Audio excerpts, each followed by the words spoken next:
लोकसभा चुनाव 2024 को लेकर यानी देश की सबसे बड़ी पंचायत के लिए मतदान पूरा हो चुका है। 7 चरण पूरे हो चुके हैं। उसके बाद एग्जिट पोल के आंकड़े सामने हैं। न्यूज अफेयर 24 और प्रबोधन रिसर्च ग्रुप ने 543 सीटों का एग्जिट पोल दिया, जिसके अंदर एनडीए के 402, कांग्रेस को 35 तो दूसरे संगठनों को 106 यानी दूसरी पार्टियों को 106 के आंकड़े दिए।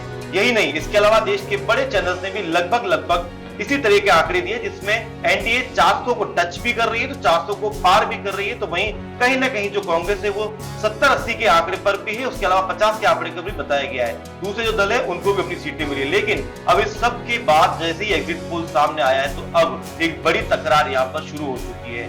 जैसे एग्जिट पोल आया उसके बाद में राष्ट्रीय अध्यक्ष, कांग्रेस के राष्ट्रीय अध्यक्ष के आवास पर एक बैठक होती है। उस बैठक में 295 का एक आंकड़ा आता है। आखिर ये आंकड़ा कहां से आया? उसके बाद एनडीए 400 अगर पार जा रही तो कैसे जा रही है, तो कई सवाल है। उसके अलावा जयराम रमेश ने अमित शाह पर एक बड़ा आरोप लगाया है। इन सब सवालों के साथ, इन तकरारों के साथ आज की इस चर्चा में मेरे साथ में है विनोद जोशी, जो न्यूज अफेयर 24 चैनल के चैनल हेड हैं। उसके अलावा प्रबोधन रिसर्च ग्रुप के चेयरमैन भी हैं। तो मेरे साथ में जिनेंद्र शास्त्री है, डॉक्टर जिनेंद्र शास्त्री भाजपा नेता है। तो उसके अलावा मेरे साथ में कांग्रेस से अरुणजीत टांक है।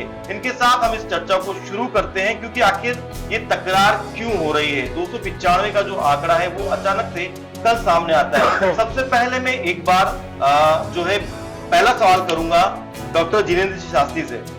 कांग्रेस का एक आंकड़ा सामने आता है 295 का। जिस तरीके से एग्जिट पोल आते हैं, एग्जिट पोल में अभी तक जो है लगभग 400 पार जो है एनडीए को बताया जा रहा है। लेकिन कल अचानक से एक बैठक होती है। बैठक के बाद में 295 का एक आंकड़ा आता है। ये सवाल मैं बाद में अरुण जी से भी करूंगा, लेकिन पहले क्योंकि आप जिस तरीके से बीजेपी के एक नेता हैं, तो आप बड़े उत्साहित भी होंगे क्योंकि 400 पार के एग्जिट पोल आ रहे हैं। आपको क्या लगता है 295 के इस आंकड़े को सुनकर? खड़गे साहब मुंगेरी लाल के हसीन सपने देख रहे हैं। और जी रवि, मैं आपको बताना चाहता हूं कि दिया जब बुझने वाला होता है तो वो ज्यादा फड़फड़ाता है, उसकी लो और तेज आग दिखाती है। खड़गे साहब को 295 का आंकड़ा देना मजबूरन है, क्योंकि अगर वो नहीं देंगे तो वहां राहुल बाबा और उनकी माताजी को शायद उनको ठीक ठाक से रहने नहीं देगी। इनकी मजबूरी लगती है मुझे ये बताना। बाकी जिस प्रकार से प्रदर्शन भारतीय जनता पार्टी ने किया है पूरे देश में, माननीय प्रधानमंत्री नरेंद्र जी मोदी साहब और अमित भाई शाह के नेतृत्व में, तो निश्चित ही हम 400 पार का जो ये नारा है वो अब की बार बिल्कुल यथार्थ चरितार्थ होगा देश में, क्योंकि देश की जनता अब की बार चुनाव लड़ रही है। पार्टी तो लड़ी रही है, लेकिन देश की जनता भी इस चुनाव को लड़ी है। ये चुनाव के प्रत्याशी भारतीय जनता पार्टी का कमल है, तो उस सामने खुद जनता उनका साथ दे रही है। इसलिए हम बोल रहे हैं कि यह 400 पार का नारा इस बार हमारा पूर्णतया सार्थक होगा। अरुण जी, यही सवाल मेरा आपसे भी, जिस तरीके से कह रहे हैं कि मल्लिकार्जुन खड़गे जो राष्ट्रीय अध्यक्ष है कांग्रेस के, उनके लिए इन्होंने कहा है कि मुंगेरी लाल के हसीन सपने 295 का जो आंकड़ा है उसको जिस तरीके से जिनेंद्र जी यहाँ पर बता रहे हैं। लेकिन दूसरी तरफ ये है कि जेपी नड्डा का भी एक यहाँ पर बयान आया, जिस तरीके से एग्जिट पोल लगभग आसपास है, एग्जिट पोल से पहले भी, कि 400 सीटें हम लेकर आ रहे हैं। दोनों को मिला के आपका क्या कहना है? पहले तो आपका बहुत बहुत स्वागत, अभिनंदन करना चाहता हूँ। न्यूज अफेयर 24 को साधुवाद देना चाहता हूँ। देखिए, अहंकार और विनम्रता की लड़ाई है, जहां हम एक और हमारी पार्टी के इंडिया गठबंधन के साथ बातचीत कर हमारी आकलन को बताते हैं, वहीं हमारे साथी या भाजपा के लोग अहंकारवश जो पहले से कह चुके हम 400 पार हैं, ऐसी किंवदंती चला रहे हैं। इस बार जो चुनाव हुए हैं उसमें निचला तबका जिसे कहते हैं, चाहे वह हमारा ग्रामीण अंचल का मध्यम वर्गीय हो, चाहे हमारा एसटी एससी का हमारा मतदाता हो, चाहे ओबीसी वर्ग का मतदाता हो, सभी के मध्य एक ही बात रही, वो रही महंगाई। और दूसरा रहा कि इन 10 सालों में मोदी जी ने जो कार्यकलाप किए हैं उसमें विशेष क्या किया, जिससे कि देश का हर वर्ग की जेब में। और मेरा सवाल आपसे ये, जिस तरीके से उन्होंने कहा है कि मल्लिकार्जुन खड़गे जो है मुंगेरी लाल के हसीन सपने की तरह 295 की सीटें बता रहे हैं, उसको लेकर क्या आप कहना चाहेंगे? मैं तो मल्लिकार्जुन जी खड़गे साहब ने जो आकलन किया वो मिनिमम पे बता रहा हूँ।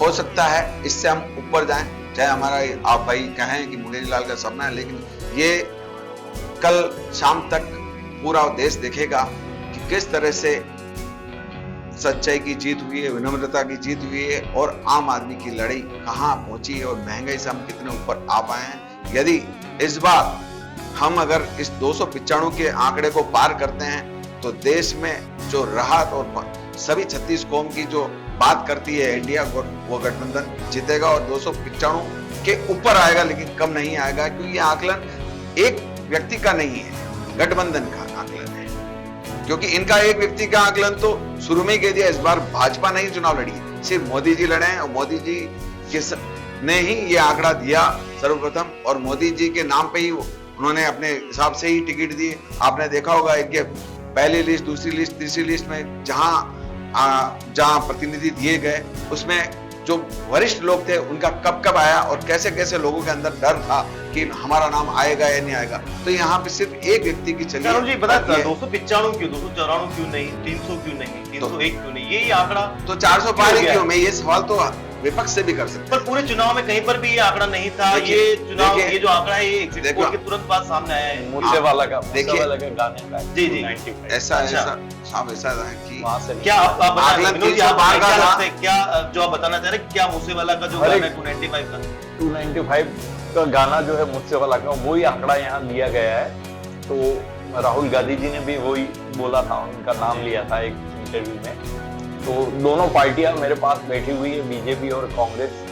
दोनों पार्टियों में जब एग्जिट पोल ये आते हैं तो निश्चित रूप से उनको आशाएं रहती हैं, लेकिन हकीकत हम लोग जो रिसर्च करते हैं, सर्वे, वो कई सालों से कर रहे हैं। लगभग ये 40वां साल है मेरा सर्वे करने का। 1984 में सबसे पहले राजीव गांधी को 414 सीटें मिली थी, तब मेरा इंडिया टुडे में नाम आया था और 415 सीटें मैंने दी थी।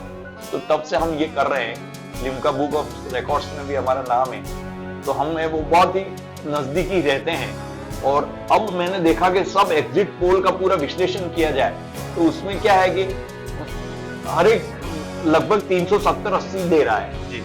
और कोई तो ऐसा भी एग्जिट पोल था कि 363 और 400 जी। जबकि मैं जहां तक इस सर्वे और एग्जिट पोल का पूरा समझता हूं, तो सबसे पहले एग्जिट पोल ही हमने स्टार्ट किया है, सब समझो। इसके बाद प्रणव राय ने इंडिया टुडे में किया था। तो एग्जिट पोल में क्या हो गया, कभी भी ऐसा नहीं रहता कि 263 और 400, एक बड़े चैनल ने ऐसा दिया जी, 263 और 400, कभी भी 10-15 सीटों का फर्क होना चाहिए। जैसे मेरा खुद का भी सर्वे जो है 392 कम से कम हो सकता है, 391 नहीं होगा, और 402 तो 403 नहीं होगा। इस प्रकार का हमारा विश्लेषण रहता है, परफेक्ट है, जो आता है वो रहता है, परफेक्ट रहता है। हर एक सीट पे हम जाते हैं, जो है ऊपर नीचे कहीं हो सकती है, प्रत्येक सीट पे सर्वे करते हैं। ऐसा नहीं है कि 1-2 सीट छोड़ दी, और कई लोग ऐसे सर्वे भी करते हैं कि इतने ले लिया, 10 सीटें ले ली अलग अलग, और 10 सीटों पे से सर्वे कर दिया और पूरा का बता दिया कि ये 10 सीटों में से 7 सीटें आ रही है, इतना परसेंटेज है और इतनी सीटें आ सकती है। 295 को लेकर तकरार लगातार चल रही है। इस सवाल को मैं एक बार लेकर चलता हूं विनोद जी जोशी के पास में, और फिर उनसे ये भी जानने की कोशिश करूंगा कि आखिर बीजेपी को लेकर जो एग्जिट पोल है वो 400, 410, 402, 400 पार ही क्यों आ रहे हैं? बड़ी वजह क्या है? इसकी मुख्य वजह ऐसा है कि मोदी जी का प्रभाव, जो कि उनके विकास और उनका काम लोगों में काफी लोकप्रिय है, जिसका प्रभाव बीजेपी के लिए बहुत ही फायदे वाला हुआ। दूसरा है 10 करोड़ लाभार्थियों का, जो सीधे वोट डालते हैं, लाभार्थी जिनको किसी को मकान मिला तो किसी को गैस मिली है, किसी को पानी की सुविधा मिली है, किसी को और मदद मिली है। इस प्रकार से 2-3 चीजें इसमें हैं।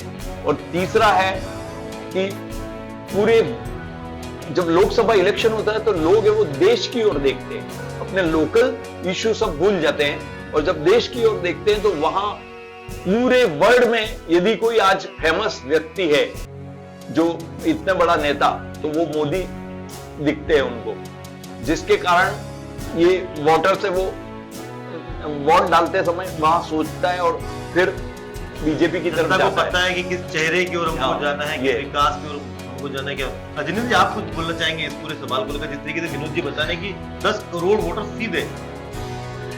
ऐसा है, मेरा व्यक्तिगत मनोज जी आपकी बात को मैं समर्थन करता कहता हूँ, अपने बिल्कुल ठीक था, लेकिन कुछ बातें मैं जोड़ना चाहता हूँ। सबसे बड़ी बात यह है कि विनोद जी, सबसे बड़ी बात यह है कि आप देखिए 400 पार का नारा होगा, उसके पीछे कुछ कारण है।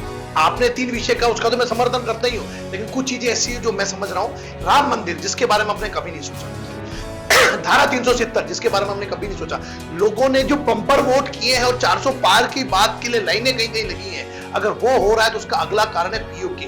पूरा देश चाहता है कि पीओके इस बार हमारा हो। इसके पीछे भी जनता खुल के वोट दे रही है और पहली बार पूरे देश में देखने में आ रहा है कहीं दंगई नहीं हुई। मैं किसी समाज विशेष को उंगली नहीं करना हूं, ना टारगेट कर रहा हूं, लेकिन ये जरूर बताना चाह रहा हूं, देश शांति से काम कर रहा हूं। सबसे बड़ी बात, जिस पाकिस्तान ने रह रहकर हमें हिलाने का प्रयास किया, उनके घर में घुसकर जो माननीय मोदी जी ने सर्जिकल स्ट्राइक की, ये पूरे देश में युवाओं के लिए एक आदर्श के रूप में काम किया। और यही कारण है, युवाओं ने बढ़ चढ़ के भाग लिया, बहनों ने बढ़ चढ़कर भाग लिया। 3 तलाक का मुद्दा इतना बड़ा मुद्दा है जिसमें करोड़ों महिलाएं, जिनका पति टोपी वाले बाबूजी जरूर कह रहे होंगे कि वोट किसको देना है, लेकिन वो अंदर जाके भारतीय जनता पार्टी के कमल को वोट दे रहे हैं, क्योंकि वो व्यक्तिगत उनके जीवन का सवाल है। ये ऐसे कुछ मुद्दे हैं जिस पर माननीय मोदी जी ने जो कार्य किया वो देश के लिए अनुकूल नहीं। जिनेंद्र जी, आपकी भावना बिल्कुल मैं समझता हूं, क्योंकि लगातार जो है आप मोदी सपोर्टिव हैं, क्योंकि आप बीजेपी से जुड़े हुए हैं। लेकिन मैं इस सवाल को लेकर अरुण जी आपसे भी पूछना चाहूंगा। एक तो ये है कि एग्जिट पोल को लेकर जो है जितने कितने बयान आपके बड़े नेताओं के आ रहे हैं कि मनोवैज्ञानिक दबाव बनाने के लिए जो है बीजेपी ने इस तरीके के एग्जिट पोल जारी किए हैं। ये मीडिया का एक जो एग्जिट पोल है, मोदी की जो मीडिया उसका एग्जिट पोल है, उस तरह की बात है। दूसरी बात ये भी है कि बहुत बड़ा बयान जयराम रमेश ने भी यहाँ पर दिया है कि अमित शाह ने करीब 150 कलेक्टर्स को फोन किया, उन पर दबाव बनाया है। उसको लेकर आप क्या कहना चाहेंगे अरुण जी? बिना तथ्यों के कोई भी बड़ा नेता वक्तव्य जारी नहीं करता है। तथ्यों के आधार पर वक्तव्य जयराम जी ने किए, जिसने उन्होंने पुष्टि भी करवाई। दूसरा, हम कह रहे हैं कि इस बार जो वोटर हैं, मतदाता ने महंगाई और बेरोजगारी को सोचते हुए ये मतदान किया है, और यही कारण रहा कि हम बार बार कह रहे हैं कि हम 300 के ऊपर आएंगे। 295 की गणित जो है, जबकि मनोवैज्ञानिक सुनिए, मैं आपको कह रहा हूं कि मनोवैज्ञानिक दबाव, एग्जाम बोलता आज बोल रहे हैं, जब चुनाव ही नहीं हुए थे तब किन्होंने क्या वक्तव्य जारी किए? 400 पार। जब नारा 400 पार का पहले ही दे दिया, 295 का नैरेटिव अभी एकदम से कैसे सेट हुआ? आप कुछ देखिए क्या है मेरा इसमें जी रवि, मेरे को कहना है कि देखिए मैं बहुत प्रभावित हुआ माननीय मोदी जी के उस विषय से। देखिए क्या वास्तविकता में आज अगर देश में माननीय प्रधानमंत्री नरेंद्र जी मोदी अगर पूरे देश में नहीं विश्व के सर्वोच्च नेता बन रहे हैं, उसके पीछे कारण है उनकी चातुर्यता। देखिए उन्होंने किस तरीके से उन्होंने किस चातुरता से एक विषय डाला। हम 400 पार, आप देखिए चर्चा इस पे 20 लाख ईवीएम मशीन और वीवीपैट जो खड़ा हुआ है, ये बात इनका 400 पार की बात, यही बात तो सुनो, अरे सुनना सीखो। यही लफड़े इसमें वोट नहीं मिल रहे। ये मैच फिक्सिंग, ये फिक्सिंग पूरा देश, अभी विपक्ष पूरे देश के नेताओं ने, सभी पार्टियों ने एक बार होकर ये कहा कि आप बैलेट पेपर से कराइए, बैलेट पेपर से कराइए।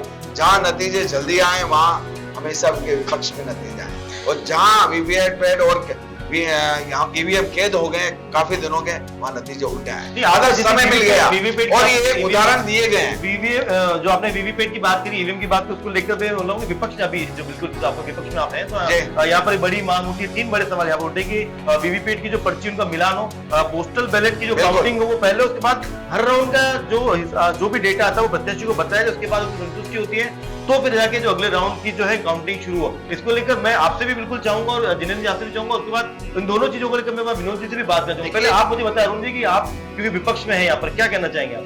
ये बिल्कुल सही जो तथ्यों को लिया गया है। अगर हमारी वीवीपैट खुलती है, उसमें टाइमिंग भी देखना चाहिए कि जिस 24 तारीख का उसमें टाइमिंग है, और जो हमारा वोटर है, जो फॉर्म 17 है, उसमें जो मिलान, जो हमारा बूथ प्रतिनिधि ने लिया, उससे मिलान होना चाहिए। और उसका होने के बाद हमारे प्रत्याशी जो वहां पर मौजूद हैं, क्योंकि यहाँ पर एक विधानसभा में मान लो 16 जने हैं और 8 विधानसभा लगभग सभी में हैं, तो ये बहुत अच्छा होगा कि उन प्रत्याशियों को बताकर उसको पूरी चीजों को संतुष्ट करने के उपरांत ही ये काम हो। और ये बात पूरा देश कह रहा है कि वीवीपैट और ईवीएम में लगातार गड़बड़ियां हुई और जिसको देश ने देखा है, चाहे जोड़ना चाहेंगे इसमें कि वीवीपैट की और ईवीएम को जितनी बात जहाँ अगर आपको लगता है कांग्रेस नहीं, तेलंगाना और कर्नाटक में ये जीते तो वहां पे भी गड़बड़ करके ही जीते क्या?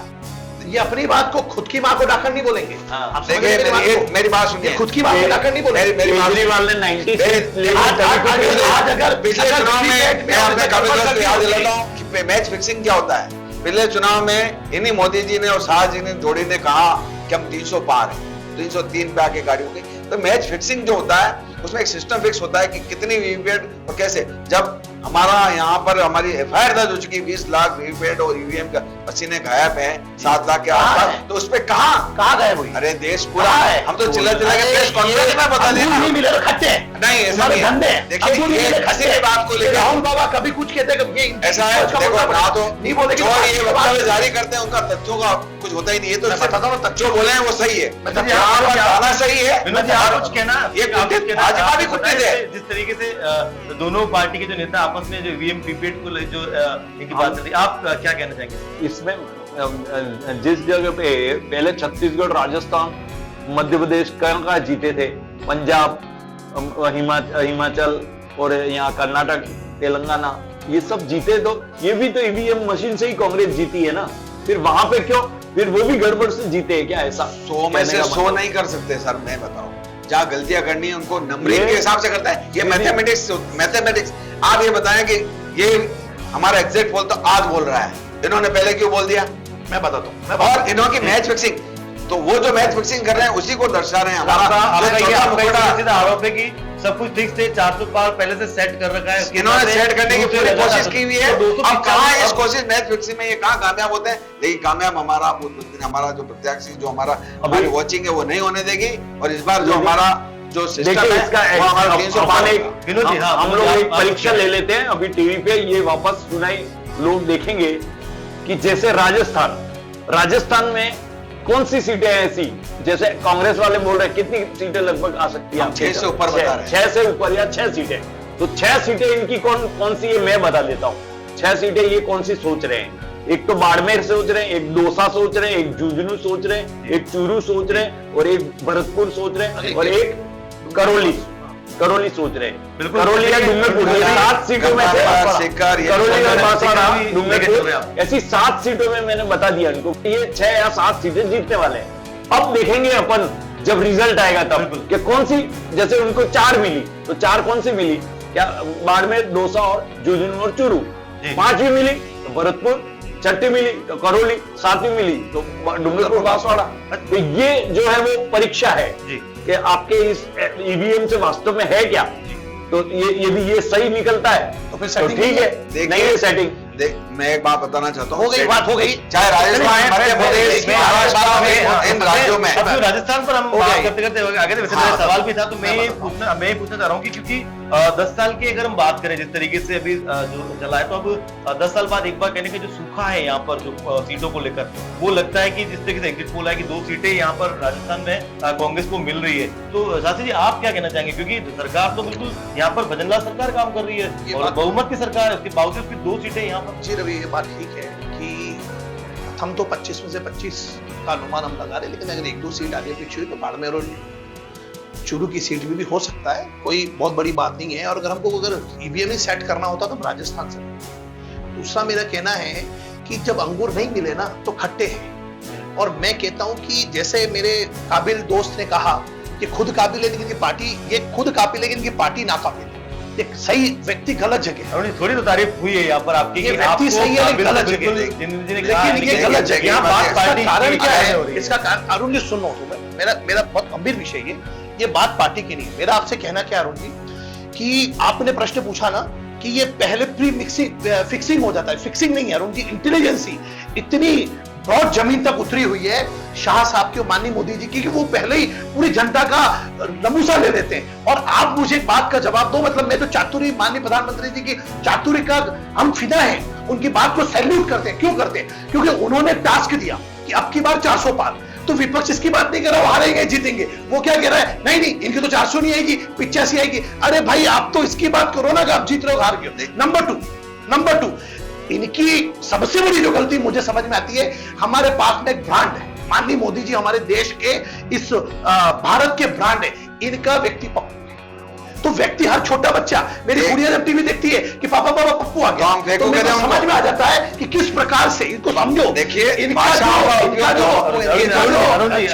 हम बात को थोड़ा सा आप फेंकोगे उनको। हाँ बिल्कुल रखिए, मेरी बात सुनो, इसका निर्णय कल हो जाएगा। देखो देश का निर्णय कल हो जाएगा। देश के प्रधानमंत्री कहते हैं कि कुछ घंटे देश के प्रधानमंत्री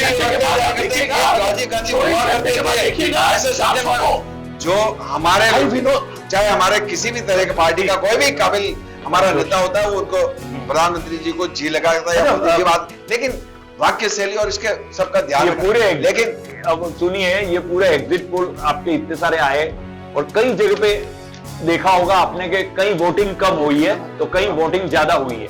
तो मैं आपको बता देता हूं जितेंद्र जी कि वोटिंग कम कहां हुई है, पूरे देश के पश्चिमी भाग में वोटिंग कम हुई और पूर्वी भाग में सबसे ज्यादा हुई वोटिंग। इसका मुख्य कारण है कि पश्चिमी भाग में ये फिक्स हो गया था कि यहाँ पे भारतीय जनता पार्टी ज्यादातर सीटें जीत रही है, जिससे कि बीजेपी वाले भी वोट डालने नहीं गए और कांग्रेस वाले इसलिए नहीं गए कि हम एक दो सीट जीत के क्यों वोटिंग डालें।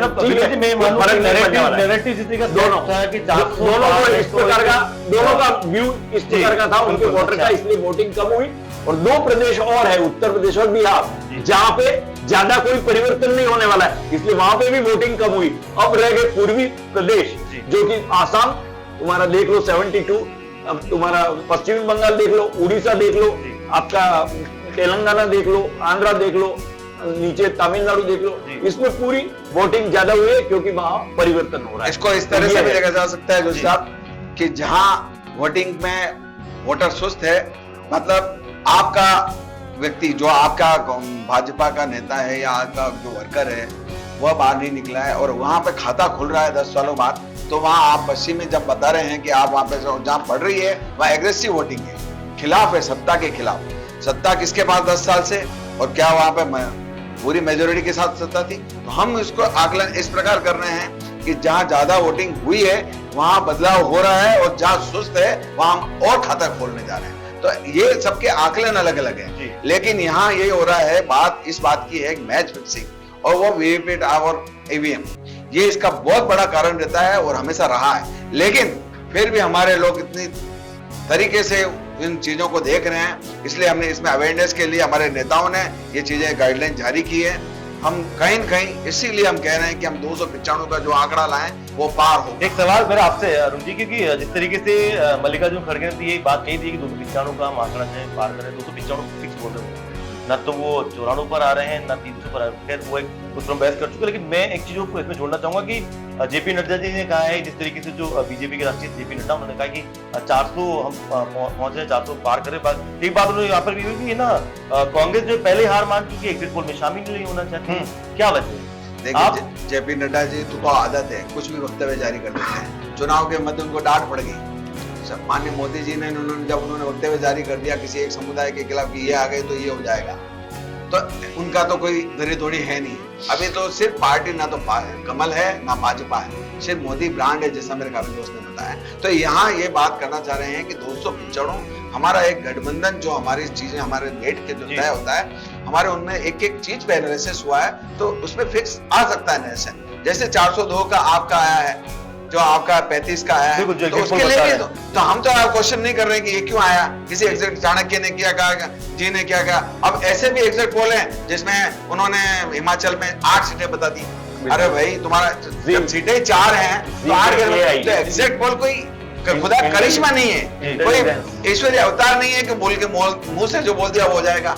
ऐसे तो कई करिश्मे इस हिंदुस्तान में होते ही हैं, जो हाथ से पथरी निकाल देते हैं, किडनी ठीक कर देते हैं, तो वो कौन वास्तविक डॉक्टर की क्या जरूरत है? भी आज है कि एग्जिट पोल पे विश्वास नहीं है। एग्जिट पोल पे ना हमें पहले था ना इनको भी था, नहीं इससे पहले कई उदाहरण हुए हैं, ऐसा नहीं है। लेकिन मैच फिक्सिंग पे इनको पूरा भरोसा है, उन दो व्यक्तियों को लगातार बार-बार मैच फिक्सिंग तो इन्होंने फिक्स है ना। आप देखिए 2 बार इन्होंने जब वक्तव्य जारी किया, अब आप थोड़ा रुको, तभी नहीं बोलना कि सामने वाले को मौका ना ठंडा। आप बोलिए। ऐसा है गर्मी में रवि जी कि इनका धंधा है, ये नहीं बोलेंगे तो पार्टी निकाल देंगे। आप समझ रहे मेरी बात को? इन लोगों को आगे से मुझे जो जानकारी प्राप्त हुई अभी ही कि इस इंटरव्यू में 8 लोगों को फोन किया, कोई नहीं आया। सबको निर्देश है कोई एग्जिट पोल में भाग नहीं लेगा। क्यों नहीं लेगा भाई? अरे हार जीत तो जनादेश करता है, इसमें डरने की क्या बात है? हम भी 2 सीटों पे थे, आपके राजीव गांधी ने ऐसा किया था और अटल जी ने कहा था एक दिन आएगा कि तुम ऐसे रह जाओगे। ये अभिमान नहीं करना चाहिए। जिस अभिमान की बात आप करें, एग्जिट पोल में भाग लेना चाहिए, जीत हार को जनादेश को स्वीकार करना चाहिए। हमने गत बार जो विधानसभा का चुनाव हम नहीं जीते तो हमने जनादेश स्वीकार किया। हमारे मुख्यमंत्री पूछता था, अशोक गहलोत बोलते, ऐसा तो नहीं था कि वसुंधरा जी बोलते थे। चुनाव आप रुकिए, दूसरी बात आप बोले तो मैं नहीं बोला। दूसरी बात मैं आपको कहना चाहता हूं कि 543 सीट है पूरे देश में।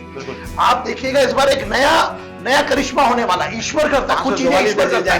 543 सीटें हैं, उसमें 5 सीट जम्मू कश्मीर में, उसमें 2 बीजेपी जीत रही है, हिमाचल में 4 के 4 जीत रहे, उत्तराखंड में 5 की 5, पंजाब में 8 जीत रहे, हरियाणा में 8 जीत रहे, दिल्ली में 7 आंकड़े वो सेट करके लेकर सेट करके इसलिए लाए कि जनता के आंकड़े तभी तो हम इतने प्रिपेयर हो गया है।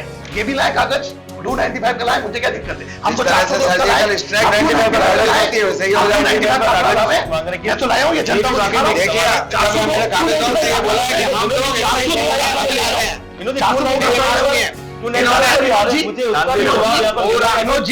असम में 14 में से 12 सीटें आई, सरकार है ना, इन्होंने हमारे लोगों को 17 में से 10 सीटें आ रही है। अरे आप क्या मैं हाथ जोड़ के इनकी पार्टी के नेताओं ने बुला लिया है? आपको मना है काबिल दोस्त लगाने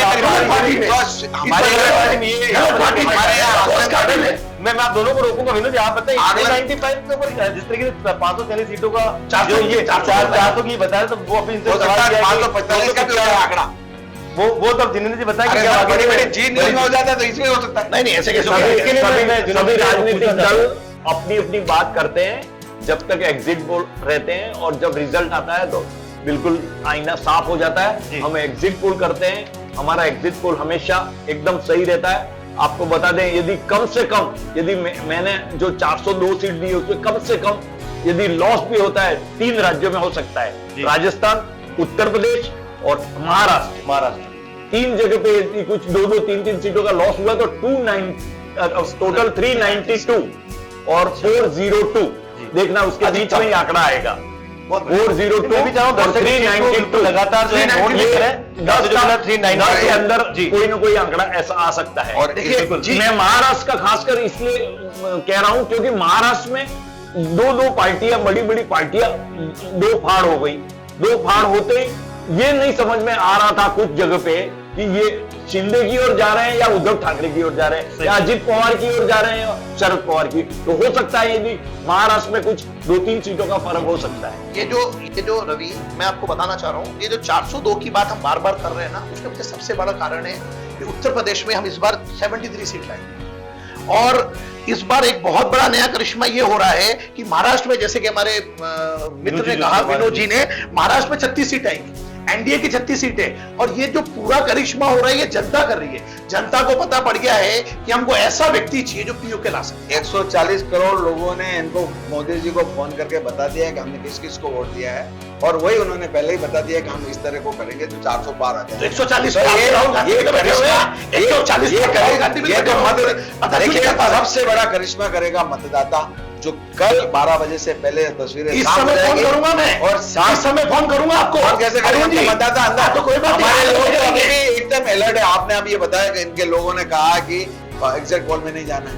हमारे लोग उस मुस्तैदी में, हम उनकी हमारी नजर उनमें होने वाले उदयपुर 2 लाख बचाने के लिए हम लोग लगे हुए हैं। इन्होंने उदयपुर की बात आ रही है,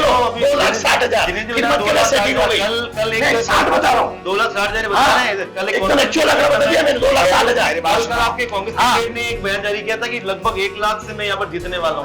2,60,000 बीजेपी, 2,60,000 यहाँ पर उधर। हमारे मन्ना लाल जी मैं चैनल में कहना चाहता हूँ, आप देख लीजिएगा, 2,60,000 से 3 के अंदर जीतेगी बीजेपी, 59 नहीं होगी और 3 के करीब बैठेगी। आप देख ले, आप बोल देना, आपको तो सपने आते हैं, ईश्वर बाद में बोलता है। आप अच्छे कार्यकर्ता पेपर देख के आश्चर्यचकित हूँ कि मेरे भाई ने पूरे देश का आकलन सिर्फ एक पेपर में करके 402 पार कर दिया। इसमें क्या बात है? मोदी जी से भी आगे चले गए। नहीं, क्यों चले गए? माननीय मोदी जी पूरी भाजपा का आह्वान हुआ कि हमारे कांग्रेस के लोगों को लेने का, तो हमारे सब में काबिल था, तो हमने भी हमारा जितना भी कचरा था वो साफ कर दिया इस बार।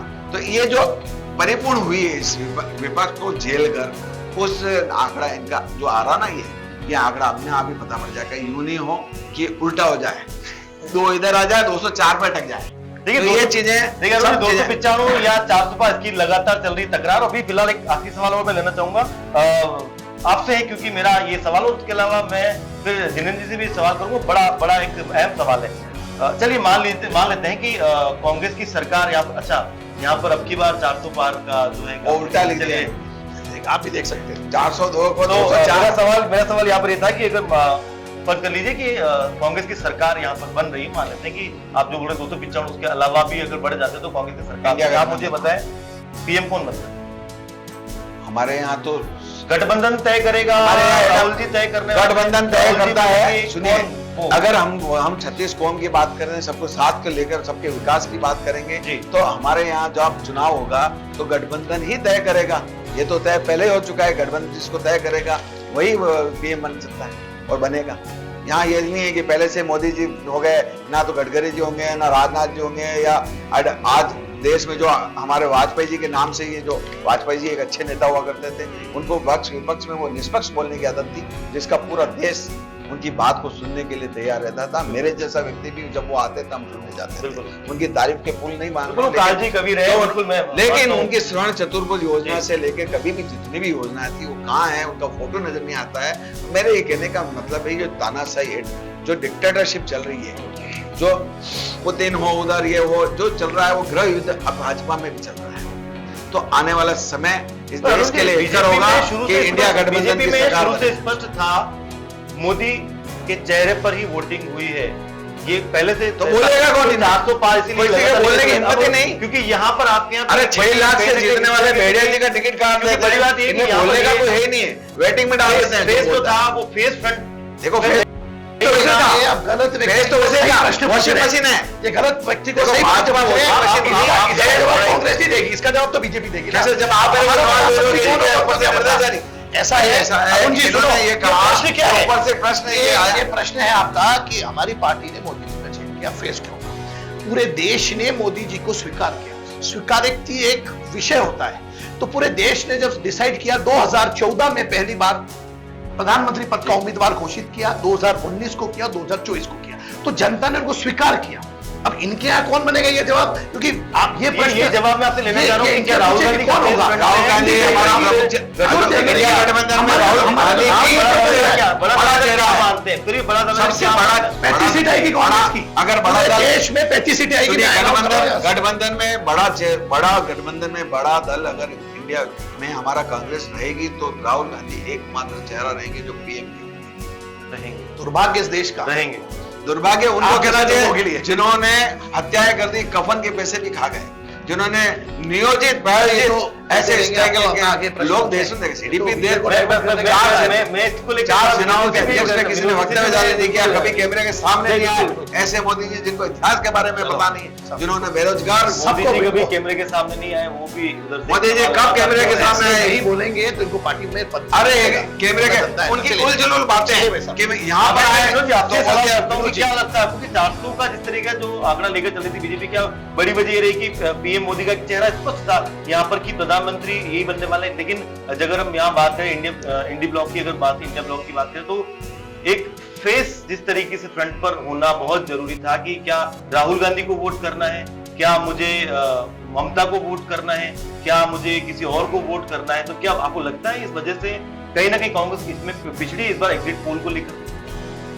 बिल्कुल, जहां तक सवाल है, मोदी जी का फैस तो था ही जी, लेकिन आप भारतीय जनता पार्टी में एक पर्दे के पीछे, जैसे हम पिक्चर देखते हैं, शाहरुख खान बहुत जबरदस्त एक्टिंग की, ये वो, लेकिन पर्दे के पीछे एक सुभाष घई रहता है जो उसको डायरेक्शन करता है। उसी प्रकार यहाँ भारतीय जनता पार्टी में मोदी जी का चेहरा शाहरुख खान जैसा, लेकिन उसके पीछे सुभाष घई यानी अमित शाह, अच्छा, जो कि पूरा डायरेक्शन करते हैं, पूरी योजना बनाते हैं, और उनकी जबरदस्त योजना और बहुत सारे लोग उनके साथ में हैं, तो वो एक बहुत बड़ा प्रभाव और ये पूरी रणनीति इसमें खास शामिल है। मैं एक बात इस चैनल के माध्यम से भाई जिनेंद्र को भी पूछना चाहता हूँ, एनालिस्ट बहुत अच्छे हैं, उस हिसाब से पूछना चाहता हूँ।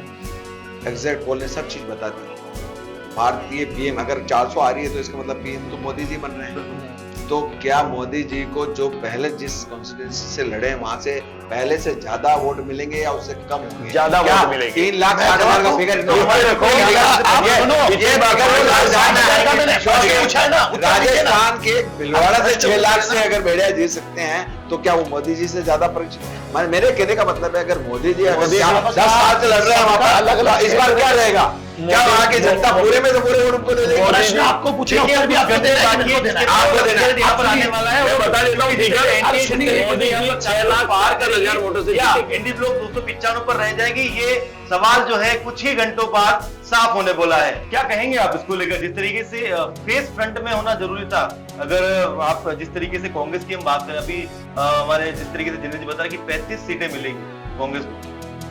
देखिए इनका आकलन हो तो 5 भी बोल दें, या हम तो अभी बोल रहे हैं 402 है, 204 कर दें। पर आप 295 बता रहे हैं तो हम 295 का फिगर, हमारा एनालिसिस जो है, हमारे एनालिसिस कोई बाहर का प्रयोजन नहीं। हमारे जो प्रत्याशियों ने, गठबंधन ने बैठकर सब बातों को सोच विचार करते हुए जातिगत समीकरण ओबीसी से लेकर सभी जगह पे उससे करके ये निर्धारित किया है, ना कि उन फोन कॉलिंग फ्रेंड और वो नहीं किया है।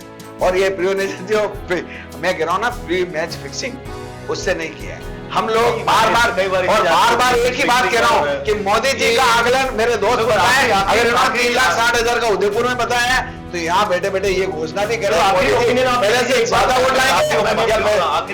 आपका प्रश्न का जवाब मैं पीएम का चेहरा 3,60,000 नहीं, 2,60,000 बोला, एक तो आप थोड़ा भूल जाते हो। मैं 3,60,000 नहीं, 2,60,000 बोला मैंने। थोड़ा सा आपके करो, बादाम खाया। और आप ज्यादा नहीं, दूसरी बात, प्रश्न पूछा कि माननीय मोदी जी का क्या रहेगा। मैं आपको पक्के में आपके चैनल के माध्यम से कहता हूँ, जिस प्रकार से उनका वर्चस्व हो रहा है और जो जनता में उनके फ्रेंड फॉलोइंग है, युवाओं में उनका प्रेम है, तो मैं आपको निश्चित ही कहता हूँ विकास के नाम का इस बार उनकी सीट पर 6 लाख से अधिक वोटों से माननीय मोदी जी जीतेंगे। 6,70,000। ये देखिए, ये मोहर लगा रहे हैं।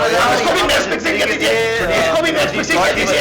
अब ये मोदी जी का चेहरा जहां से लड़ रहा है, चलिए इंडिया ब्लॉक 295 पार या एनडीए 400 के पार, लगातार चलती रहेगी तकरार, लेकिन अब लोगों को है रिजल्ट्स का इंतजार।